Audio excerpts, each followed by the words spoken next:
안녕하세요. 저는 논스라는 블록체인 커뮤니티를 운영하고 있는 문영훈이라고 합니다.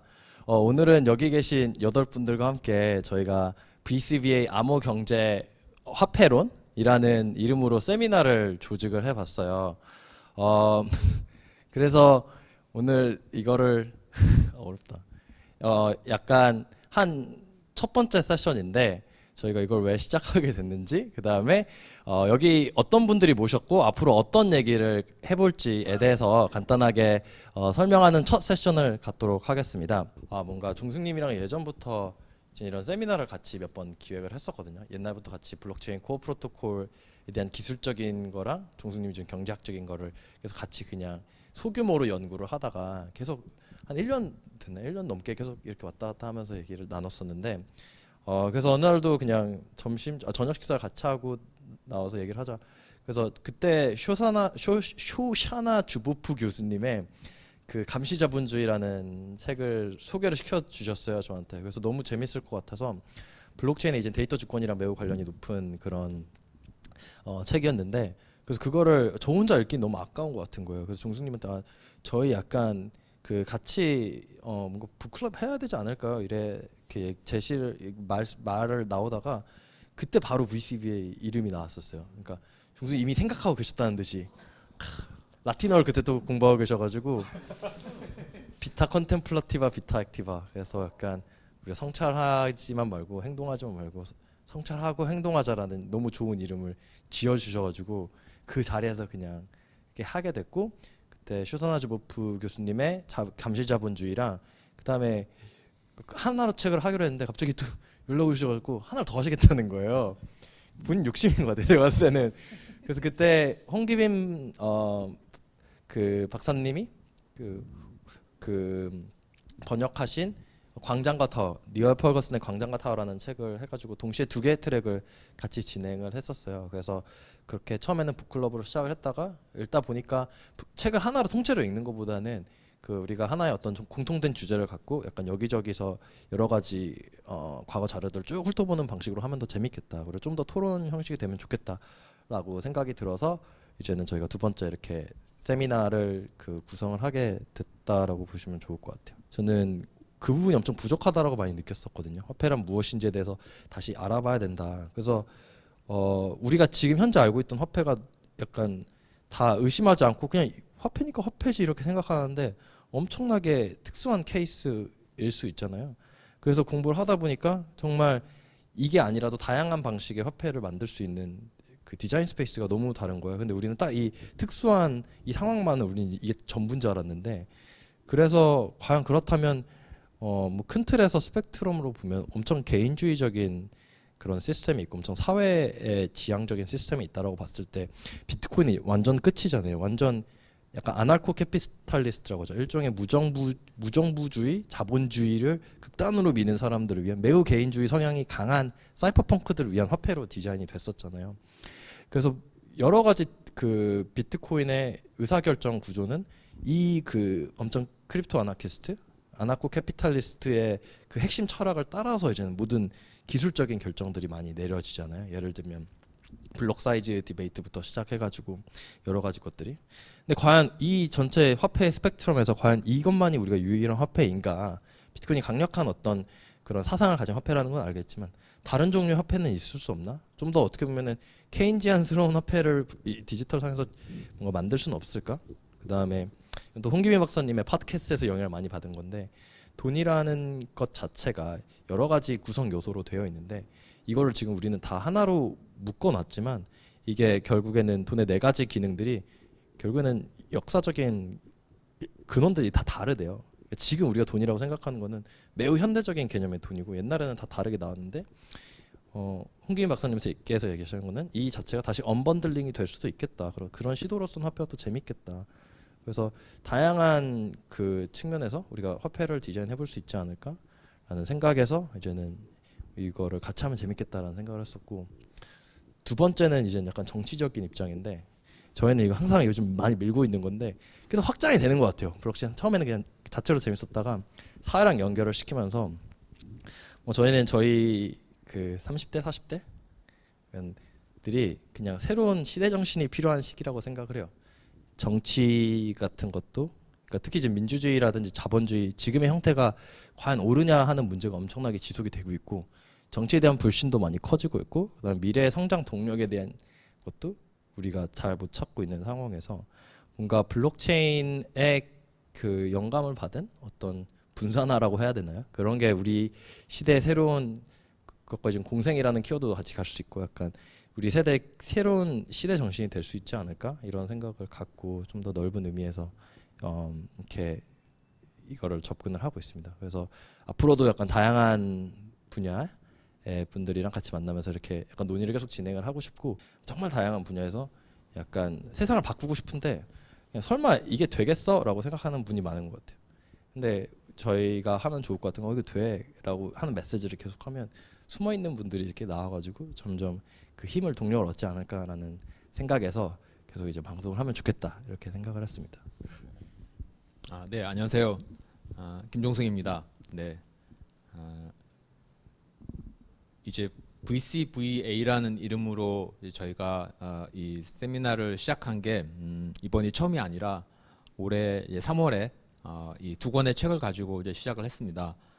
사실 블록체인 업계에서는 그 기술에 대한 세미나와 그 다음에 투자에 대한 세미나 또는 여러 가지 이 커뮤니티들은 많이 활성화가 되어 있는데, 어떻게 보면은 사회경제학 또는 법학에 대한 그런 고민들은 아직은 부족한 것 같습니다. 네, 그런 문제의식에서 올해 본격적으로 이제 사회경제 시스템, 블록체인이 바꿀 수 있는 사회경제 시스템에 대해서 이제 본격적으로 고민하자는 취지에서 옆에 계신 이제 사이먼과 함께 이 프로그램을 이제 고민하게 됐고, 그 또 논수라는 그런 커뮤니티의 또 다양한 그리고 그 여러 아이디어를 가지고 여러 가지 실천들을 이제 고민하고 있는 분들과 함께 새로운 도전을 이제 하게 됐고요.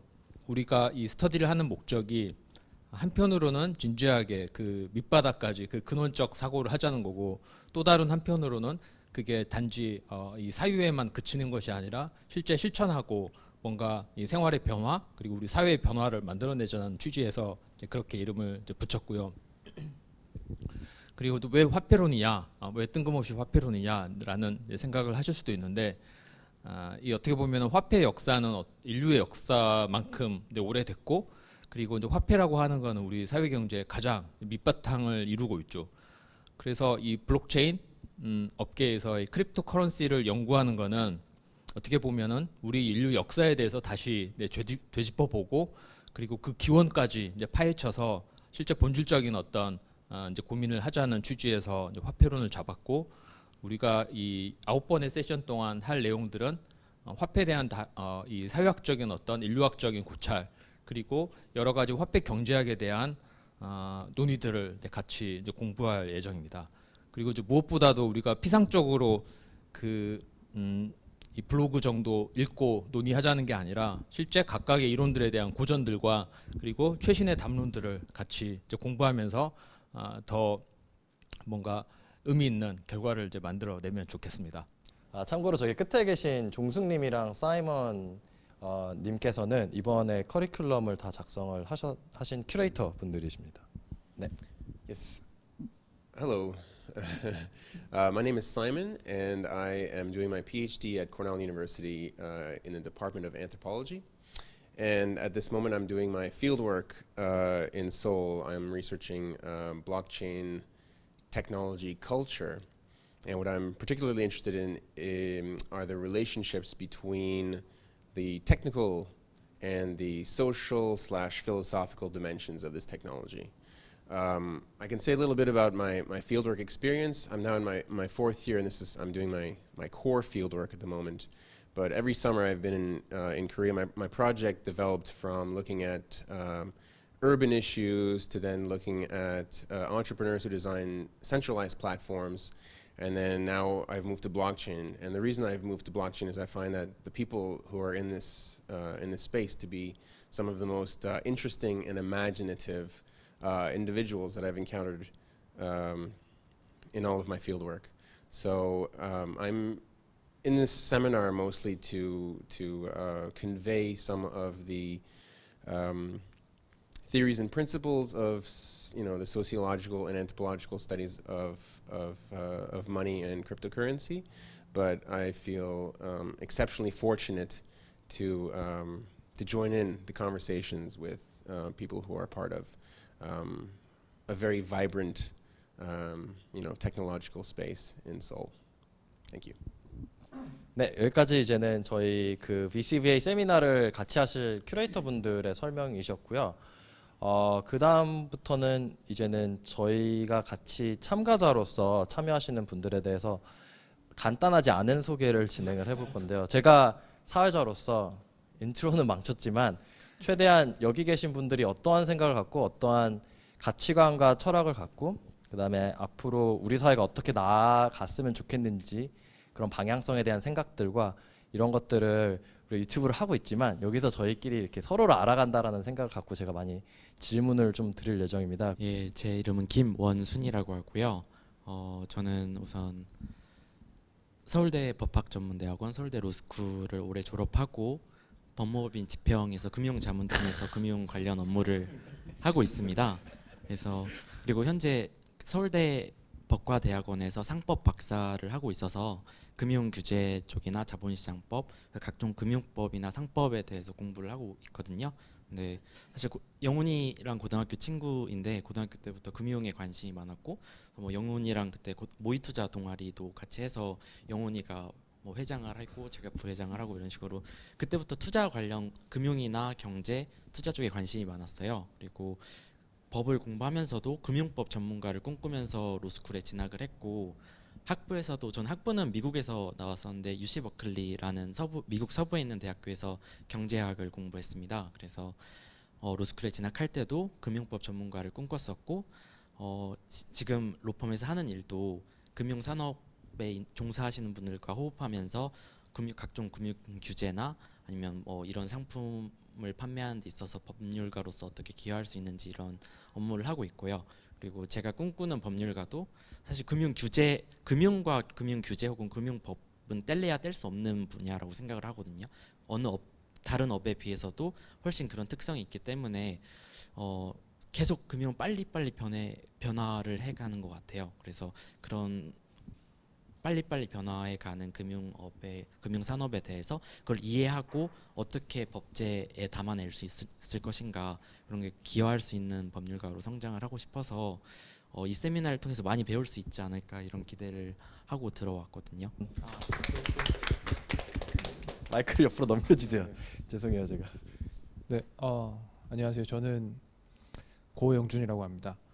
저는 최근에 블록체인 개발자로 있었고요. 현재도 지금 블록체인 오픈소스 컨트리뷰터로 있습니다. 제가 지금 어떤 프로젝트? 네, 제가 최근 순서대로 말씀드릴게요.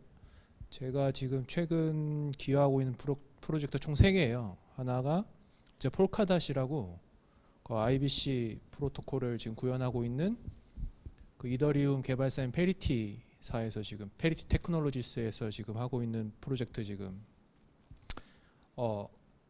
그 위키 폴카닷 위키를 지금 번역을 하고 있고요. 그 다음에 테조스에서는 제가 지금 한국에 있는 테조스 코리아 트로라는 연구의 멤버인데 거기서도 지금 테조스 위키를 번역해서 그 토크빌이라는 테조스 프로토콜 개발사가 있거든요. 거기서 이제 GitLab이라고 이제 오픈 소스 하는 친구들 개발자들이 이제 모인 헙 사이트가 있어요. 거기서 이제 거기도 풀 리퀘스트라고 이제 제 거 번역한 거 좀 받아줘라고 올리고, 그다음에 그린이라고 윈블 프로토콜이라는 굉장히 재밌는 기술을 쓰는 크립토 커런시 프로젝트가 있어요. 거기서 총 3가지 역할을 맡게 됐는데, 맡은 건 아니죠. 제가 이제 만든 거죠, 자리를. 그 프로젝트 좀 재밌는 게 많은데 나중에 좀 더 설명드리겠습니다. 페이스북 페이지를 글로벌하게 운영을 하고 있고, 그 지금 팔로워 수가 한 3만 명 정도 됩니다. 그 다음에 거기서 이제 개발자 문서 번역해서 올려줘서 컨트리뷰션 됐고, 그다음에 최근에 또 논스에 제가 합류를 하게 돼서 시은님이 한국 그린, 정확히는 윈블 프로토콜 텔레그램 커뮤니티를 소개시켜 주셔서 저를 이제 관리자를 시켜 주시더라고요. 생각도 못했는데 그것도 감사드리고, 예전에는 블록체인 OS라는 곳에서 테크니컬 라이팅 하면서 이제 코어 개발도 하고 프로토타입 개발도 하고 이제 그렇게 지내고, 이제 그 전에는 전 사실 개발자가 아니었어요. 그러니까 정확히는 컴퓨터 공학 전공이 아니고 이제 경제학 전공인데, 개발자를 하고 싶어서 한 1년 정도 준비를 하고 개발자를 하게 됐고, 그 이전에는 이란에서 가스와 오일을 짓는 다운스트림 부분, 그러니까 정제하는 부분에 있어서 해외 지사 쪽에서 이제 브랜치 매니저를 2년 6개월 정도 했었습니다. 네, 상근이라고 하고요. 저는 지금 원래 부동산 기자로 일을 좀 하다가 지금 잠깐 쉬고 있는데요. 부동산에 대해서 언론사에서 한 3년 정도 기사를 쓰고 썼었습니다. 지금은 이제 부동산과 관련된 책을 쓰고 있는데요. 부동산과 기술의 만남, 그러니까 기술이 어떻게 부동산을 변화시킬 수 있을까라는 부분에 관심이 좀 있어서 관련된 책을 쓰고 있고요. 원래 전공은 부동산과 전혀 상관없는 심리학과 인지신경과학을 했었습니다. 인지신경과학 하면서 원래 관심 있던 주제는 사람의 기억이 왜 생기는가, 그리고 사람의 감정이 어떻게 사람들의 기억에 영향을 미치는가, 이제 이런 부분에 관심이 있었어가지고 그런 거를 원래 계속 연구를 하려고 하다가 이제 개인적인 사정이 생겨서 이제 직업을 갖게 돼야 돼서 이제 기자가 되게 됐는데요. 부동산 같은 경우에도 제가 이렇게 딱 그렇게 쓰게 될 줄 몰랐는데 갑자기 쓰게 됐는데, 이제 부동산이 얼마나 우리 인생, 우리 삶에 되게 얼마나 큰 많은 영향을 끼치는지에 대해서 좀 많이 느끼게 돼서 앞으로 이제 변할 기술이 어떻게 그 부동산 산업, 그리고 어떤 우리가 사는 집이라든지 이런 것들을 바꾸고, 그리고 그런 바뀌는 어떤 현상들이 이제 우리 개인한테 어떤 영향을 미칠지에 대해서 관심이 되게 많이 있고요. 블록체인에 관심을 갖게 된 거는 사실은 이제 완전 처음에 이제 블록체인을 듣게 된 건 이제 여기 앉아 있는 영훈이에게 또 소개를 받았었는데, 진짜로 한번 이거를 열심히 봐야겠다라고 생각이 들게 된 거는 제가 홍콩으로 한번 여행을 갔었을 때 그냥 우연치 않게 홍콩에는 제네시스 블럭이라는 미럽 그 어떤 장소가 있었었는데 제 묵었던 숙소 바로 옆이었었어요. 근데 거기서 하는 미럽이 이제 부동산과 관련된 블록체인 커뮤니티들의 모임이었었어요. 근데 그 친구들이랑 이야기를 나누다 보니까 그 친구들이 되게 이게 되게 생하게 자신들의 생각을 이야기하고, 그리고 어떻게 이제 부동산 산업을 바꿔나갈지에 대해서 이야기하는 걸 듣고, 그리고 아이디어들이 굉장히 많더라고요. 그래서 그런 거를 보면서 이 사람들이 블록체인 업계에 모여 있고, 이렇게 모이는 사람들이 뭔가를 바꾸려고 하는 어떤 에너지가 되게 강렬하게 느껴져서 그 이후에 또 여기 영훈이가 운영한 론스에 자주 들락날락거리게 됐었고요. 이 모임에 오게 된 까닭은 사실 개인적으로는 저는 돈이 기술로 인해서 진화를 하고 있다라고 생각을 하는데, 아까도 말씀드렸지만 제가 이제 사람의 기억과 감정 이런 부분에 대해서 관심을 갖고 어떻게 보면 연구까지 하려고 했었던 사람이었는데, 이제 보면서 돈이 블록체인 또는 코인이 이렇게 만들어지는 어떤 그런 과정이 뭔가 사람처럼 돈이 기억을 갖게 되는 과정이라는 생각이 들더라고요. 그럼 저는 이제 다시 한번 생각해봤을 때 그러면 돈이 감정을 갖게 될 수도 있을까? 또는 돈이 욕망을 갖게 될 수 있을까? 그러니까 돈이 지금 이제 수단으로서 사람들의 소유에 의해서 그걸 쓰는 사람들의 어떤 영향을 받아서 이제 움직이게 되지만, 지금 이제 뭔가 기술에 의해서 자동화되고, 그리고 그 돈 자체, 그리고 블록체인으로 인해서 돈이 생산되고 이런 것들이 자동화되는 이런 시점에서 자체적인 시스템이 기억을 이미 가진 상태에서 감정까지 가질 수 있을까, 이런 부분에 대해서도 생각이 들어서 그런 이야기를 나눠보면 어떨까 싶어서 왔고요. 그리고 여기 모여 계신 분들이 보시면 알겠지만 너무 훌륭하신 분들이라서 훌륭하신 분들과 다양한 분야에서 오신 분들이 많고, 네 여기 네, 다 다시죠 다. 네. 근데 어쨌든 그 다양한 분야에서 오신 분들과 다양한 이야기 나눌 수 있기를 희망하며 이 자리에 왔습니다. 감사합니다. 임동선이고요. 저는 이틀 전까지 군인이었어요. 이틀 전 맞나요? 6월 1일 전역했으니까 네. 그래서 지금 전역한 지 얼마 안 돼서 지금 아무것도 안 하고 있고요. 며칠째 지금 방황하며 지내고 있습니다. 블록체인을 처음 접하게 된 건 제가 원래 그냥 사람 만나는 걸 되게 좋아하고 사람들하고 이야기를 나누고 어떤 새로운 아이디어나 이제 가능성에 대해서 탐구하고 서로 이제 논의하는 걸 되게 좋아해요. 그렇게 되게 여러 커뮤니티들을 되게 찾아다니게 됐었었는데 그러다가 만나게 된 게 블록체인 커뮤니티였어요. 그때 그렇게 해서 만나게 된 것도 논스였고, 그래서 논스가에서 오랫동안 이제 블록체인을 공부하면서 사람들이 되게 재밌어서, 그리고 여기에서 나온 아이디어들이 되게 재밌어서, 그리고 되게 생동감 있는 하루를 보내는 게 너무 좋아서 그냥 계속 있었는데, 그러면서 이제 접하게 된 게 비트코인과 블록체인이었어요. 그러면 근데 그게 되게 신기하더라고요. 비트코인이란 것 자체가. 그래서 되게 그러니까 화폐라는 거에 대해서 그렇게 진지하게 막 오랫동안 고민을 해본 적은 없었는데, 그냥 굉장히 당연한 수단이잖아요. 그냥 모두 다 쓰는 거고 그냥 있는 거니까 되게 당연한 걸로 넘어갈 수 있었는데, 거기에 대해서 새롭게 이제 인터넷이라는 혹은 뭐 네트워크라는 환경에서 그것뿐만 아니라 이제 거기 내에서 이제 이야기하는 내용들 자체도 되게 새로웠고, 그래서 처음부터 이게 어떻게 발전하게 된 거지, 이게 어떻게 만들어지게 된 거지, 이런 거에 되게 관심을 가져서 공부를 좀 시작했었어요.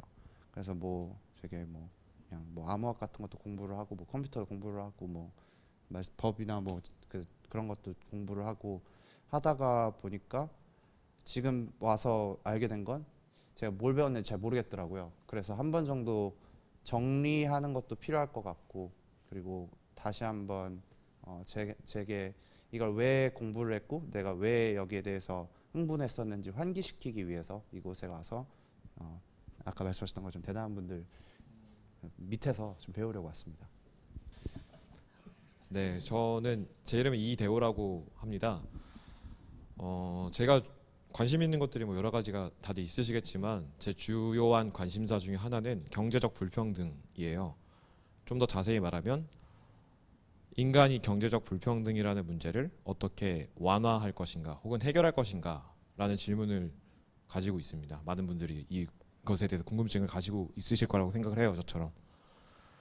저는 인류의 역사를 전공하지도 않았고 역사를 아주 많이 공부해 보진 않았지만 역사에 대해서 이제 살펴보다 보면은 인간은 늘 많은 사람들이 원하는 방향으로 사회를 바꿔왔다는 생각이 들거든요.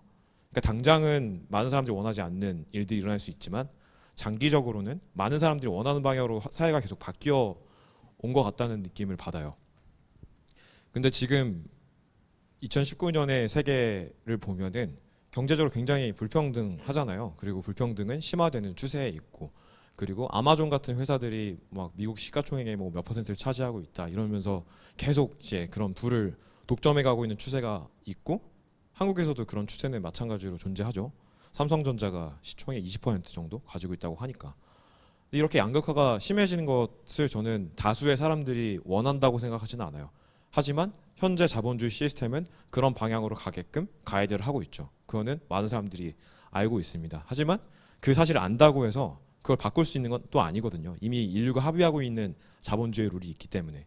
그러면은 지금의 인류는 이 문제를 어떻게 바꿔나갈 것인가에 대해서 저는 관심이 있어요. 블록체인에 대해서 관심을 크게 가지게 된 것도 뭔가 그 변화의 어떤 모멘텀 내지는 트리거가 될 수도 있지 않을까. 이 블록체인이라는 새로운 기술이, 그런 생각이 들어서였어요. 근데 그게 구체적으로 어떤 모습이 될지는 저도 잘 모르지만 우리 말에 또 온고지신이라는 말이 있지 않습니까? 네, 온고지신. 옛것을 보면은 또 볼 수 있다고 하는데, 또 제가 이제 VCVA라는 세미나에 대해 소개를 듣고 생각을 해보니까 화폐가 자본주의의 굉장히 중요한 요소인데 이것의 과거와 현재에 대해서 그다지 자세히 생각해 본 적이 없더라고요. 공부를 해본 적도 없고. 아, 그렇다면 화폐가 과거로부터 지금까지 어떻게 변해왔는지를 알면 자본주의가 어떻게 변해왔는지, 그리고 앞으로 어떻게 지금 이 경제적 불평등이라는 문제를 인류가 바꿔나갈 수 있을지에 대해서도 힌트를 찾을 수 있지 않을까, 그런 생각을 가지게 됐어요. 그래서 저는 잘 모르지만 이 세미나를 준비해 주시는 큐레이터 분들과 모더레이터 선생님께서 좋은 말씀을 많이 해주실 거라는 기대를 가지고 여기 있습니다. 지금부터는 저희의 그 큐레이터 분이신 김종승 큐레이터님께서는 간단한 화폐의 역사 그리고 화폐와 돈에 대한 어떠한 이론들이 있는지를 간략하게 역사적인 개론을 설명해 주실 예정입니다. 네, 안녕하세요. 김종승입니다. 오늘 제가 말씀드릴 내용은 화폐 경제학이라는 이름으로 여러 가지 논의되고 있는 이론들에 대한 역사를 중심으로 말씀을 드릴 거고요. 이거는 우리가 앞으로 8주 동안 공부하게 될 내용들에 대한 전체적인 오버뷰라고 생각하시면 되겠습니다. 이제 먼저 우리가 머니라는 표현도 쓰고 커런시라는 표현을 많이 쓰죠. 그 머니와 커런시 차이 한 번도 생각 안 해보셨을 것 같은데 먼저 그 우리 나라 말로 돈, 화폐 이런 단어가 있잖아요. 화폐는 한자어겠죠. 화폐 화자가 무슨 화자일까요? 네, 화폐 화자입니다. 네, 그럼 패는 무슨 패자일까요? 네, 화폐 패자입니다. 네. 우리가 얘기할 때 화폐의 의미는 화자가 그 될 화자에다가 조개 패자 그 글자죠. 부수가 보면 뭔가 변한다는 의미고 패자는 비단을 의미해요. 비단패, 비단을 의미하는데 뭔가 상품화폐 컨셉에 좀 더 맞고요. 돈이라고 우리가 얘기할 때 이 돈의 의미는 이 명도전 화폐 아시죠? 이 전국시대 그게 약간 칼고리 모양으로 생겨서 도환해서 이제 돈이 됐다고 합니다. 그러면 이제 영어 어원을 생각해 보죠. 머니 어원은 뭘까요?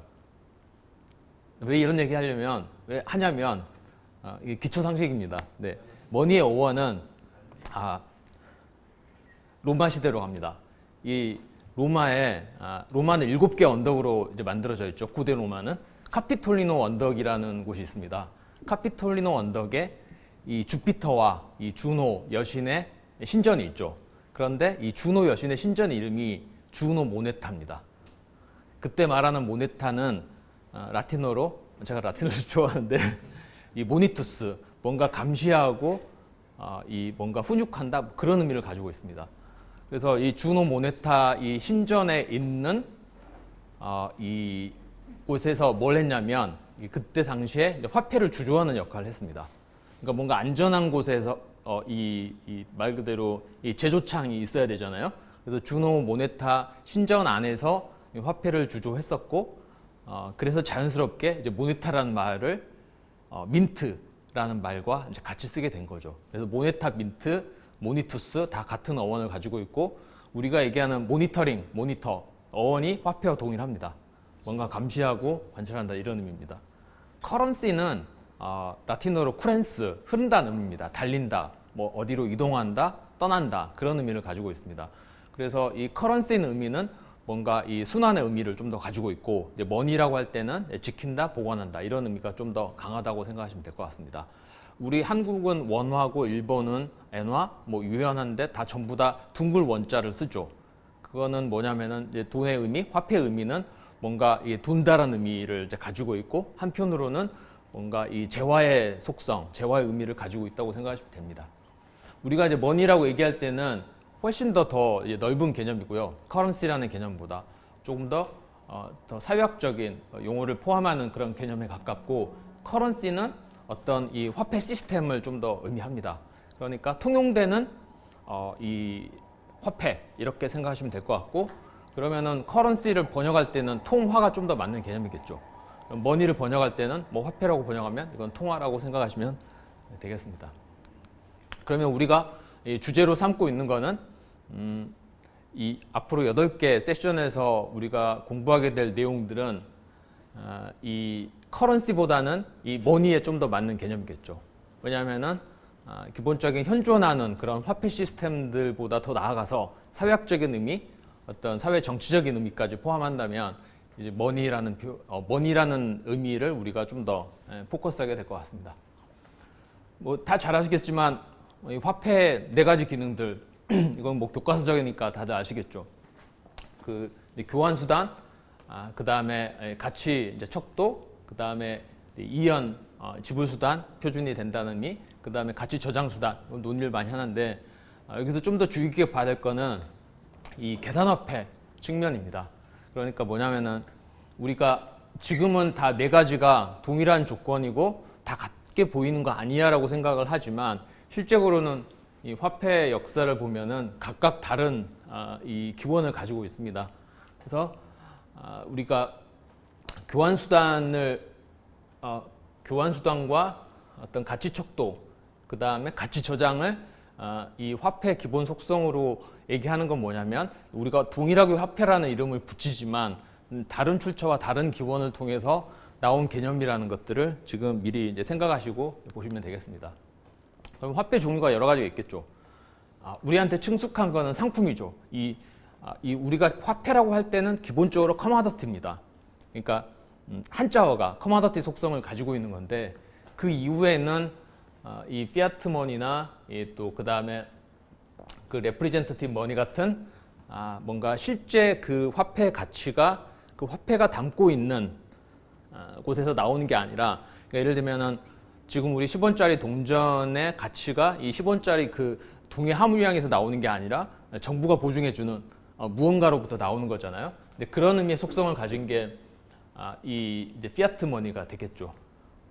이제 이런 기원들이 있고 그 다음에 이 코인은 말 그대로 이 항상 주조하는 그러니까 발행하는 그 기관의 권위에 의존하는 겁니다. 그러니까 피아트 머니와 코인은 같은 출처를 가진다고 생각하시면 될 것 같고요.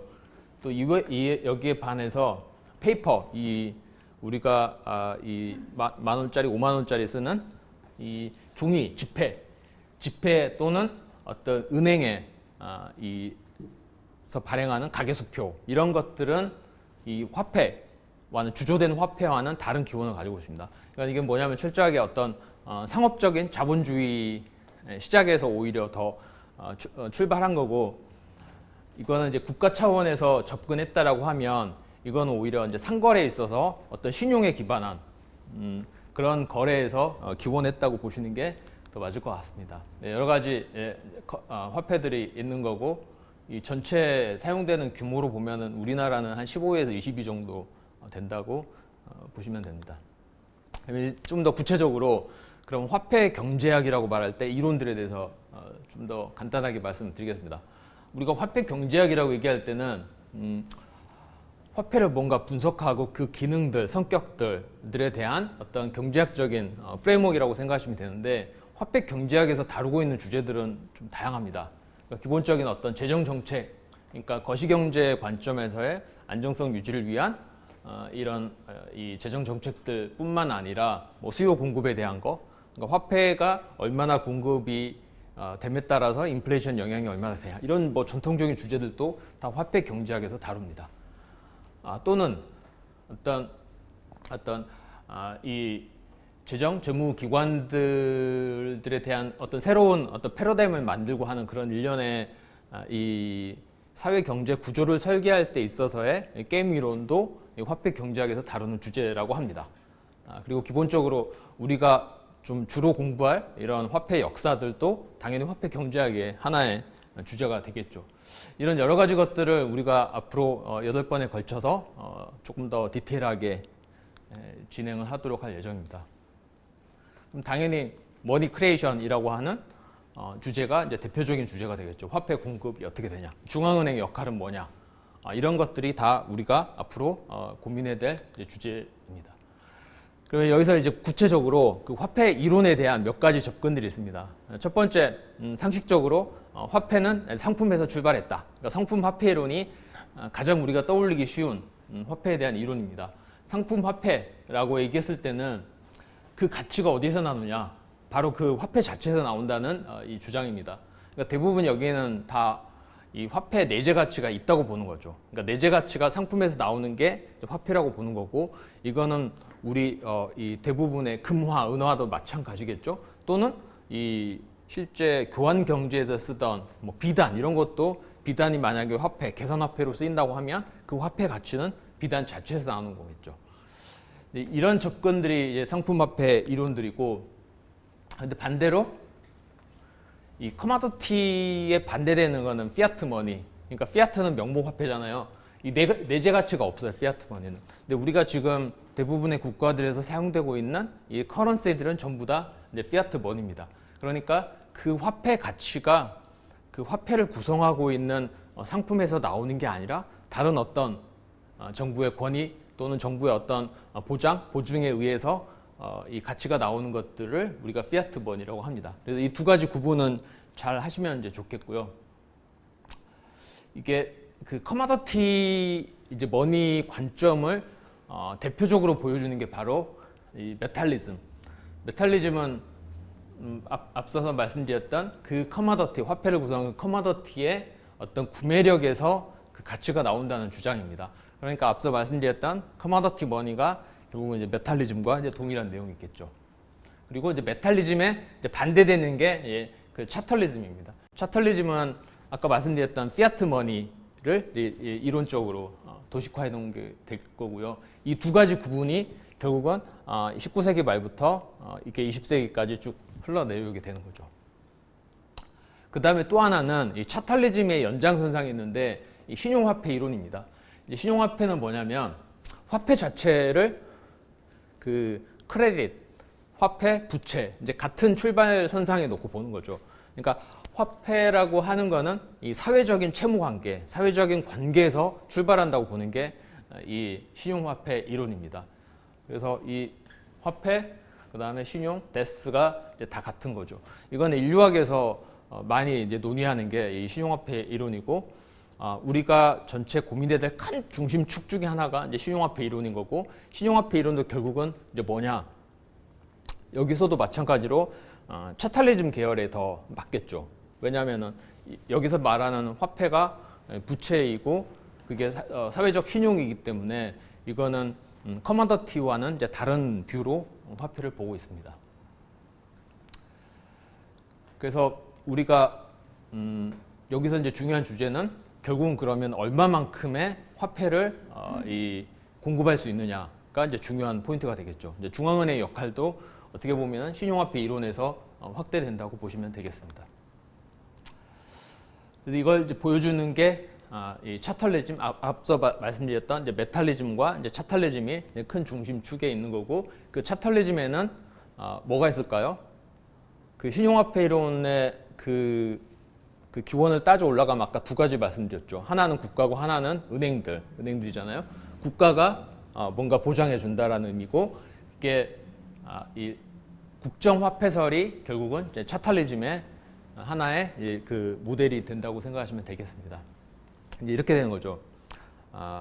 화폐를 발행하는 게 이제 국가였고, 국가가 주조하는 코인 계열에 있는 거고, 그 다음에 아까 말씀드렸던 신용으로 발행하는 은행이 자기의 신용으로 발행하는 이제 화폐가 우리가 이 역사적으로 통용됐던 지폐 또는 뭐 이 자기합 수표 같은 게 그런 개념들이죠.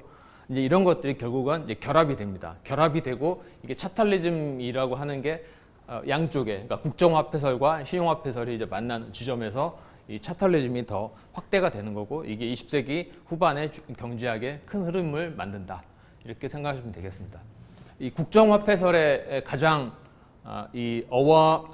기원을 따지고 올라가면 1902년 20세기 초에 이 크나프라고 하는 독일의 사회학자, 뭐 영어로는 나프라고 읽지만 이제 독일어로는 크나프고, 이 국정화폐론이라는 책에서 자신의 이론을 이제 차탈리즘이라고 하고 이걸 메탈리즘에 이제 비교하는 그런 설명들을 하게 됩니다. 우리가 공부하게 될 이 전체 세션 중에 이 차탈리즘이 이제 중요한 축이고, 이거는 이 실제 크나프의 고전도 읽을 예정입니다.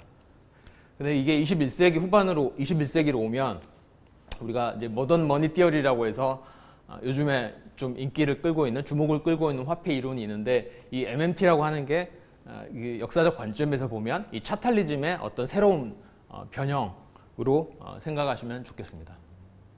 이게 있는 거고, 이제 MMT는 좀 더 세부적으로 여러 주제들을 이제 같이 다룰 예정입니다.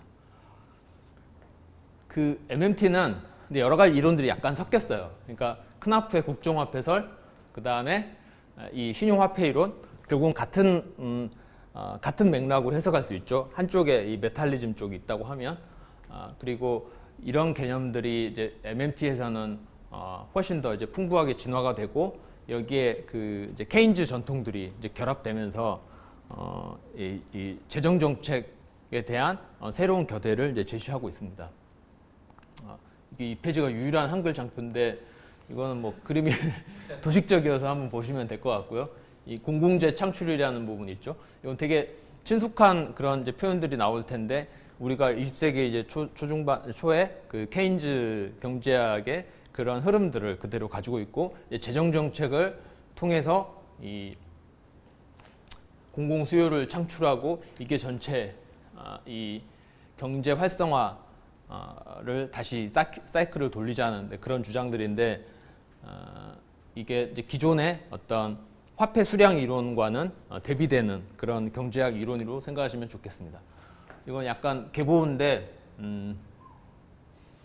이쪽 진영이 아래쪽이 MMT 쪽에 가깝고 이 위쪽은 이 지금 주류 경제학이라고 얘기하는 이제 화폐 수량 또는 이 모니테리즘에 그러니까 통화주의에 더 가까운 이론들입니다.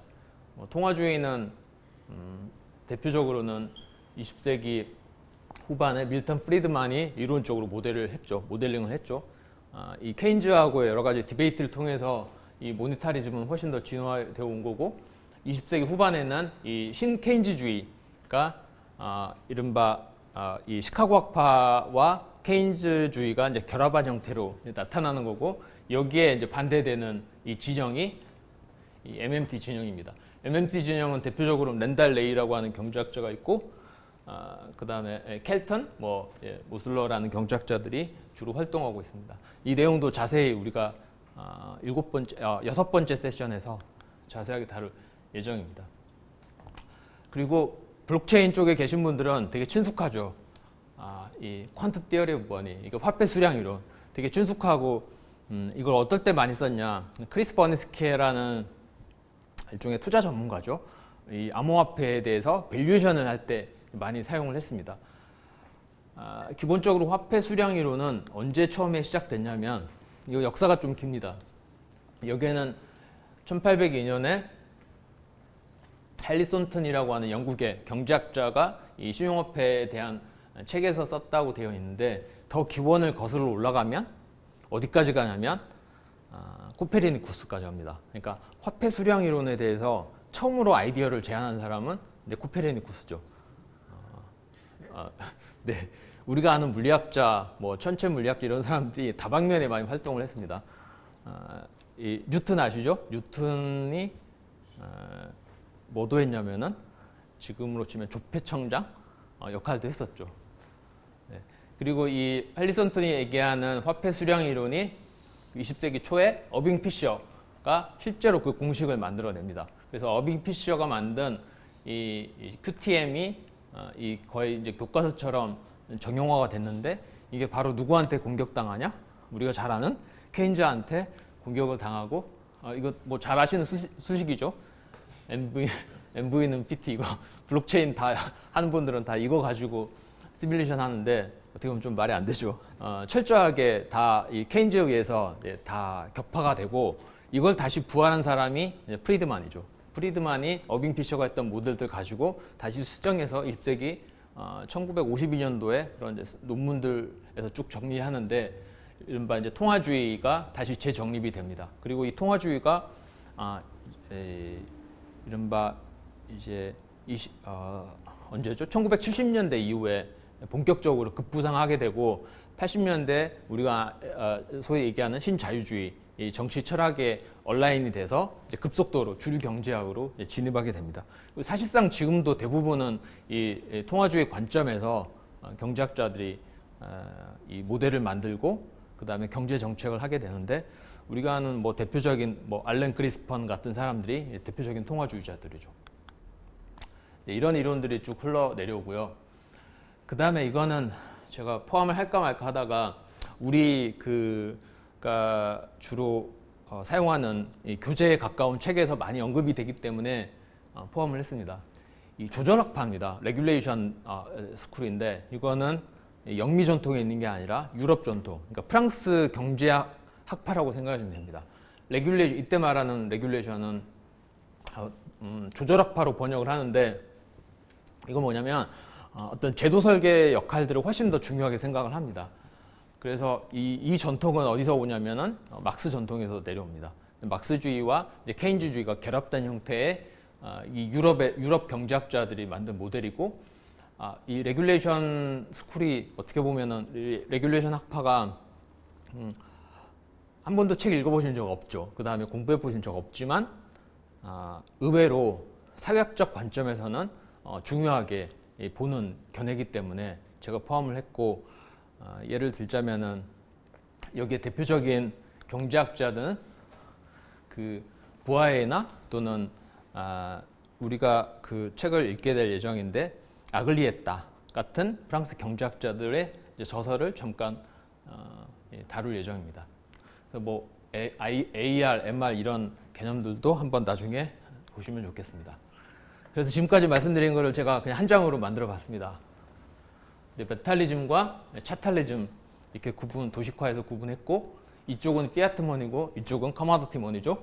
그 다음에 이건 화폐 수량 이론이 통화주의로 진화되어 온 거고, 그 다음에 신용화폐론이 기반이 돼서 최근에 그 MMT로 확대 발전이 된 거고, 이 두 사이에 일종의 대립관계, 이제 경쟁 관계가 있는 거죠.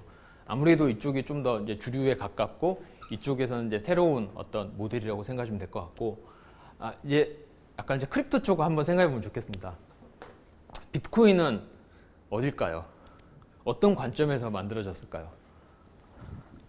비트코인 완전히 왼쪽 아닌가요? 네, 그렇죠.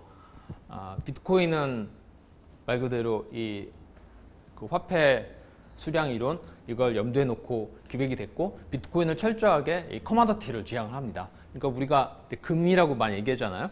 금과 같다라는 게, 그래서 메탈리즘에 좀 더 가깝죠. 물론 비트코인은 실체가 메탈리즘 같은 그런 어떤 금속 화폐는 아니지만 사상적으로는 이쪽에 가깝고, 이더리움은 차탈리즘에 좀 더 가깝죠. 그 대신에 국가가 아닌 거죠. 커뮤니티인 거죠. 화폐를 발행하는 주체가. 그 다음에 신용의 기본 개념에 깔려 있는 거고요. 그렇게 이제 도식화해서 생각해 볼 수도 있을 것 같습니다. 네, 앞으로 이제 8주차에 걸쳐서 우리가 암호화폐 경제론이라는 주제로 이제 공부를 할 예정인데요.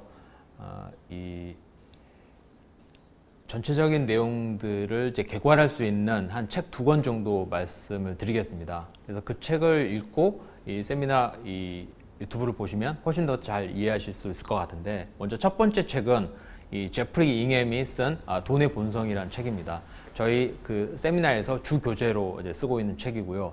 두 번째는 현대 화폐 이론에 대해서 다루고 있는 랜달 레이가 쓴 이 균형 재정론은 틀렸다라는 책입니다. 이 두 권의 책 전부 다 이 홍기빈 소장님이 번역하신 책인데요. 번역도 훌륭하고 이 책 내용이 현재 우리가 담고 있는 고민하고 있는 대부분의 주제들을 다루고 있기 때문에 꼭 읽고 오시면은 도움이 많이 되실 것 같습니다.